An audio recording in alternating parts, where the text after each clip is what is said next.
Everyone, welcome to my YouTube channel. आज हम discuss करने जा रहे हैं क्वांटम मैकेनिक्स का फेज वेलोसिटी। हमने इस पार्ट में डिस्कस करना है कि phase velocity for single particle exist नहीं करती।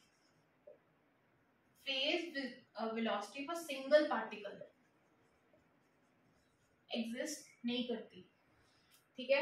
ये group of particles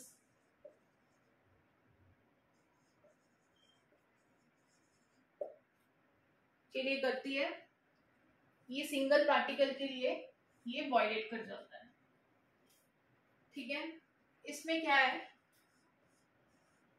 the velocity of individual wave, the velocity of propagation of the phase of the wave is called the phase velocity। ये हमने एक प्लेन वेव ले ली, ठीक है। ये प्लेन वेव ले लिया, डेल्टा एक कांस्टेंट फेज डिफरेंस ले लिया। ये पोजीशन x पे और टाइम डिपेंडेंट है। Position x is the position and t is the time, ठीक है। तो प्लेन वेव है जो प्रोपोगेट कर रही है with the phase of a e i raised to kx minus omega t। अब मैं सिर्फ इस पार्ट कंसीडर कर रही हूँ, तो kx minus omega T plus delta, delta phase constant phase difference है। अगर हम इसका डिफरेंशिएशन लेंगे, डिफरेंशिएट करेंगे तो ये हो जाएगा 0। तो k dx equal to omega dt। इसको हम डिनोट करेंगे फेज वेलोसिटी के साथ। अगर इसमें kx माइनस की जगह पे प्लस ओमेगा टी हो प्लस डेल्टा, डेल्टा डिफरेंशिएट करेंगे कांस्टेंट है, 0 हो जाएगा। kx equal to 0 dx k plus omega dt differentiate किया तो ये आ जाएगा 0 k dx minus omega T, तो dx by dt omega by k। अगर हम इसे h क्रॉस से मल्टीप्लाई कर दें, अगर h क्रॉस से मल्टीप्लाई करते हैं तो बन जाएगा e बाई p। e क्या होता है, और ये h के हमने पहले भी डिफाइन किया था, मोमेंटम, ठीक है। ओमेगा फ्रीक्वेंसी, तो ये हो सकता है अगर हम माइनस साइन चेंज करते हैं तो Vp की वैल्यू पॉजिटिव और नेगेटिव हो सकती है, ठीक है। पोजीशन और टाइम, अगर हम वेलोसिटी की ये वाली वैल्यूज चेंज करते हैं, बीच में साइन चेंज कर दे, तो phase velocity can be negative and positive.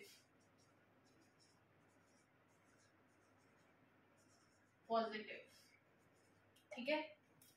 अब जैसे ये है मेरे पास सिर्फ इतना पार्ट, अब इसकी हम डिटरमिन कर सकते हैं फेज वेलोसिटी, तो आंसर आएगा नो। फेज वेलोसिटी डिटरमिन करने के लिए हमारे पास पोजीशन कंपोनेंट भी होना चाहिए प्लस टाइम कंपोनेंट भी होना चाहिए, ऐसे ये वाला। अगर इनमें से कुछ भी, ये है फ्री पार्टिकल के लिए,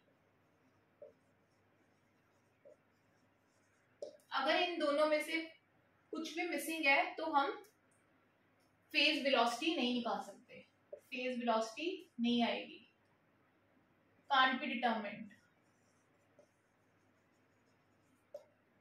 ठीक है। हमें position to determine the phase velocity, हमें वेव इक्वेशन में से हमें पोजीशन भी चाहिए that is x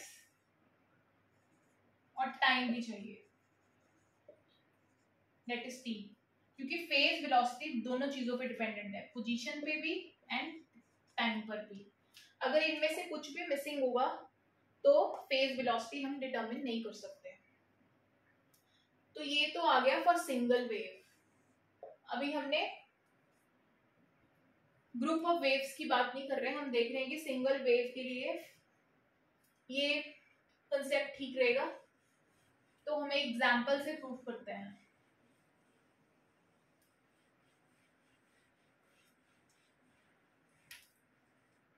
example,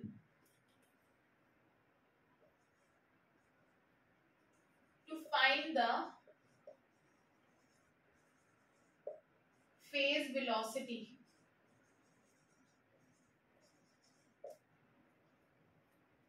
of a particle moving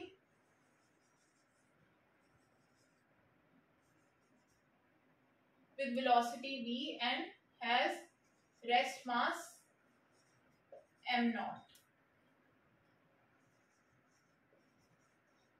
ठीक है, हमने फ्री पार्टिकल की ली, वेव एस्पेक्ट हम कंसीडर करेंगे। हमें ये पता है कि लाइट के पास ड्यूअल नेचर होता है, वेव एंड पार्टिकल। तो हमने plane wave Lee,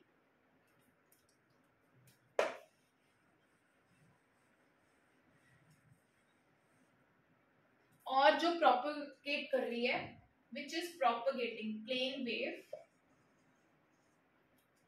find the phase velocity of free particle.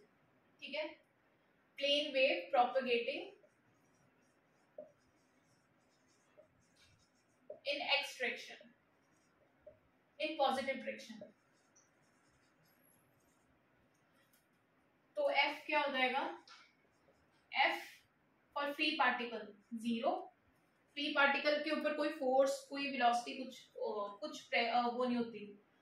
Free particle का मतलब फोर्स 0, ग्रेडियंट ऑफ v वो भी 0 हो जाएगा। ठीक है, for 1D, one dimensional, dv by dx, gradient को खोलोगे तो क्या बन जाएगा, dv बाई dx, तो वो भी 0। फॉर मल्टी डिमेंशन सिस्टम भी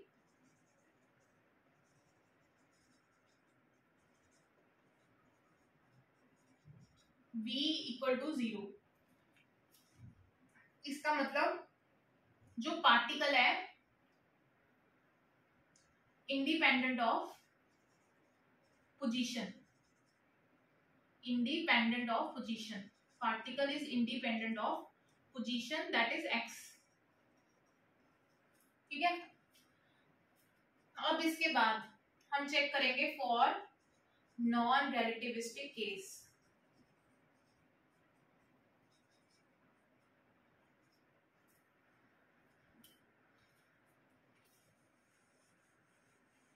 अब हम चेक करेंगे फॉर नॉन रिलेटिविस्टिक केस।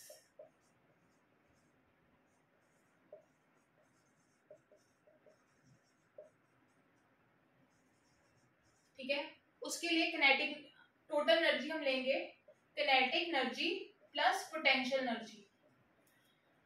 तो सिंपल केस बनाने के लिए, कैलकुलेशन इजी करने के लिए हम पोटेंशियल एनर्जी 0 ले लेंगे। तो किनेटिक एनर्जी की वैल्यू पुट की हाफ mv²,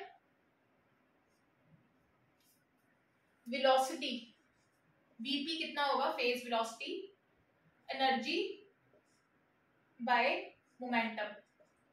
ठीक है, तो एनर्जी की वैल्यू क्या है, ये जो हमने निकाली है हाफ mv², मोमेंटम को क्या लिख सकते हैं, mv, v कट हो गए तो मेरे पास क्या आ जाएगा, v/2। तो phase velocity in non relativistic case की वैल्यू आई vp/t/2। अब for relativistic case,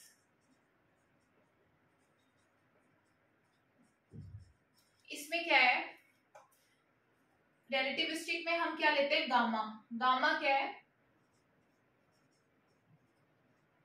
relativistic correction, जिसकी वैल्यू होती है 1 minus b square by c square.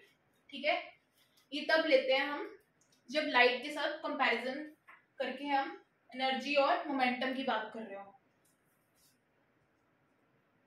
तो ये gamma relativistic correction factor. Momentum gamma m naught d, m क्या है, रेस्ट मास।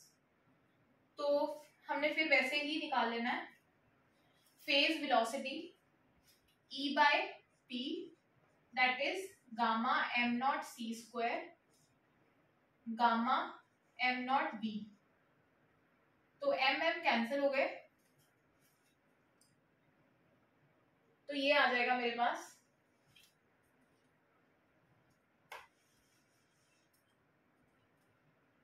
गामा भी कैंसिल हो गया, c स्क्वायर बाय b और vp c इंटू ऐसे लिख सकते हैं, for v is always less than velocity of light.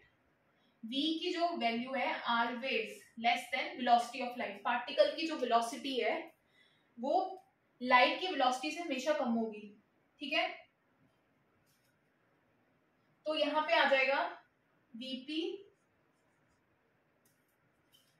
Is equal to c into c by v। इससे c से मल्टीप्लाई कर देना है, तो ये आ जाएगा vp c into c by v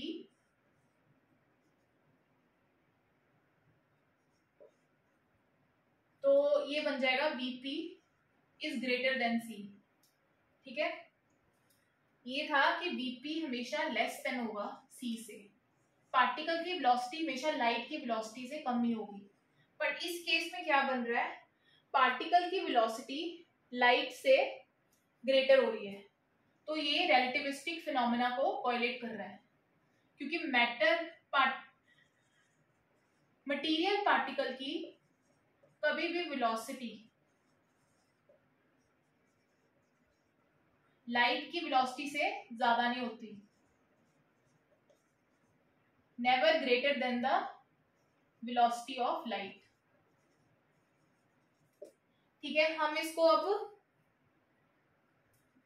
numerically prove करेंगे, जिसमें हमने ये चीजें निकाली, vp is equal to v by 2। ठीक है, vp is equal to c square by v। ये आई नॉन रिलेटिविस्टिक के लिए और ये रिलेटिविस्टिक के लिए।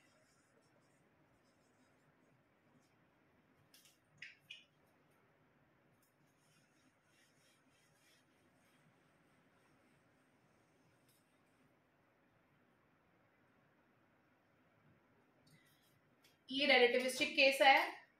ठीक है, उसके बाद हम चेक करेंगे, ये आया नॉन रिलेटिविस्टिक के लिए, ये रिलेटिविस्टिक के लिए। अब हम फॉर पार्टिकल नेचर के लिए भी चेक करेंगे और फॉर वेव नेचर के लिए भी। अब देखो, ये मेरा पार्टिकल है, position t is equal to 0, x is equal to 0। जब t 0 था पोजीशन भी 0 थी, कुछ टाइम के बाद t x हो गया 10, t भी 10 हो गया। ठीक है, तो x क्या हो गया, v इंटू टी। तो फॉर पार्टिकल ये आ जाएगा, E20 ले लो, 20 इंटू 10 दैट इज 200 मीटर। अब फॉर वेव एस्पेक्ट, ये हमने वेव के लिए निकाली है।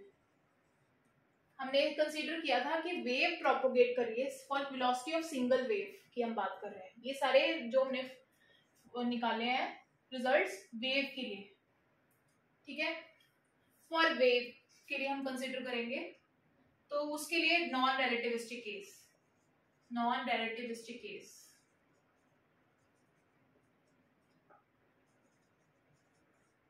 इसमें वीपी v/2, ठीक है,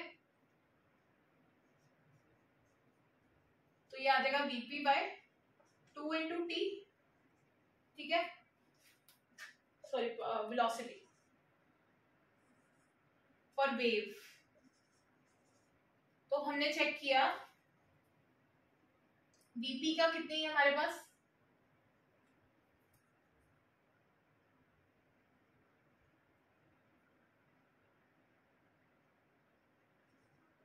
ये आ जाएगी 20/2 इंटू 10, तो ये आ जाएगा 100 मीटर डिस्टेंस, ये आया 200।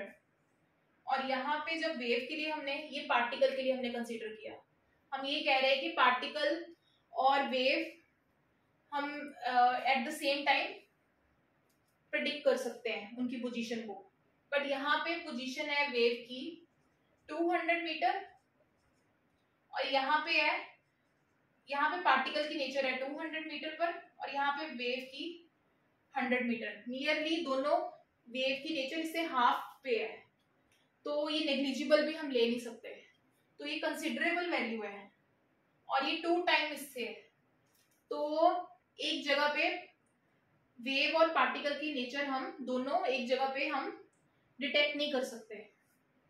अगर वेव कर रहे हैं तो पार्टिकल नहीं मिलेगा, अगर वेव कर रहे हैं पार्टिकल नहीं मिलेगा, और अगर पार्टिकल कर रहे हैं तो वेव नहीं मिलेगी, क्योंकि वो उससे आधे डिस्टेंस पे है।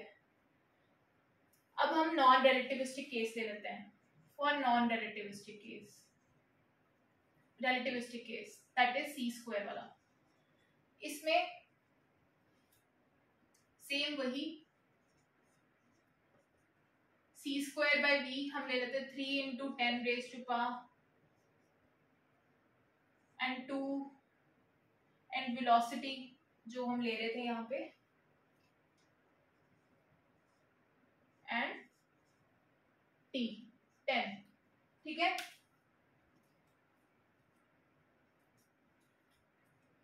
पहले हमने लेना है पार्टिकल के लिए, फॉर पार्टिकल x क्या है v इंटू टी, v कितना है मेरे पास, कुछ भी वैल्यू ले लो, 2 into 10 raise to power metre per second, 10 seconds, तो 2 into 10 raise to power metre per second into 10, तो ये आ जाएगा 2 raise to power 10 raise to power 9, second second cut गए मीटर। फॉर वेव एस्पेक्ट के लिए, वेव एस्पेक्ट के लिए हम क्या लेंगे, x vp, x v into T, तो vp की क्या वैल्यू है,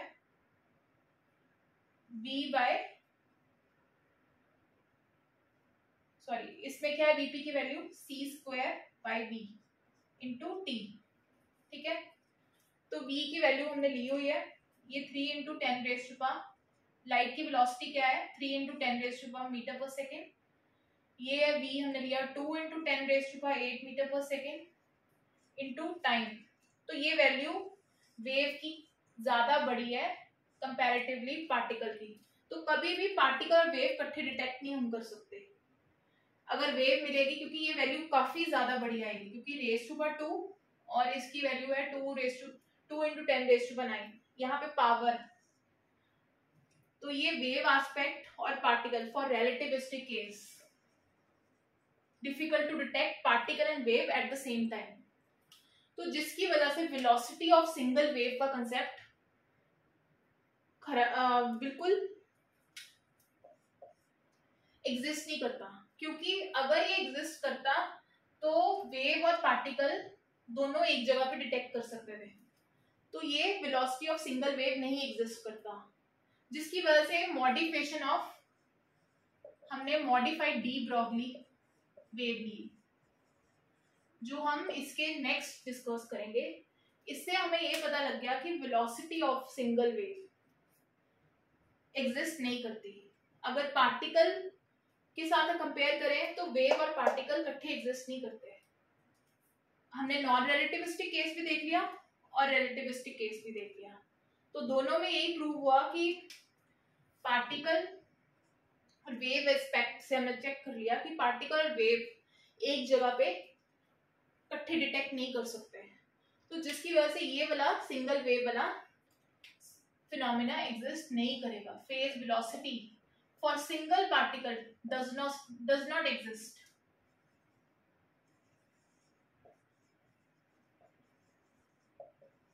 डज नॉट एग्जिस्ट, तो ये एग्जिस्ट नहीं करता। तो इसलिए ग्रुप ऑफ वेव्स का कंसेप्ट आया है। पहले हमने प्रूव किया कि सिंगल वेव के साथ क्यों नहीं एग्जिस्ट किया, तो हमने एग्जांपल्स लिए हैं। हमने पार्टिकल का भी कंसेप्ट लिया है और वेव के लिए भी लिया है। तो हमने एक न्यूमेरिकली वैल्यू से चेक किया है कि पार्टिकल के लिए हमने चेक किया और डिस्टेंस निकाला, और इसके लिए भी। तो हमने देखा ये आधे डिस्टेंस में मिल रहा है फॉर नॉन रिलेटिविस्टिक, और इसमें तो कंपैरिजन ही नहीं कर सकते क्योंकि ये स्क्वायर है और ये 2 × 10⁻⁴ है, तो ये वैल्यू कितनी बड़ी आएगी आफ्टर मल्टीप्लिकेशन। तो ये दोनों ना रिलेटिविस्टिक केस में एग्जिस्ट किया और ना नॉन रिलेटिविस्टिक में। तो सिंगल वेव का कंसेप्ट बिल्कुल एग्जिस्ट नहीं करता, जिसकी वजह से ग्रुप ऑफ वेव्स का कंसेप्ट आएगा। ग्रुप ऑफ वेव्स जो हमारा नेक्स्ट टॉपिक है, तो इससे हमने प्रूव कर लिया कि ग्रुप ऑफ वेव एग्जिस्ट करेंगे, सिंगल वेव का कंसेप्ट नहीं चलेगा। So this is all about the today lecture. Thank you. If you have any doubts, just write in the comment box section. Thank you.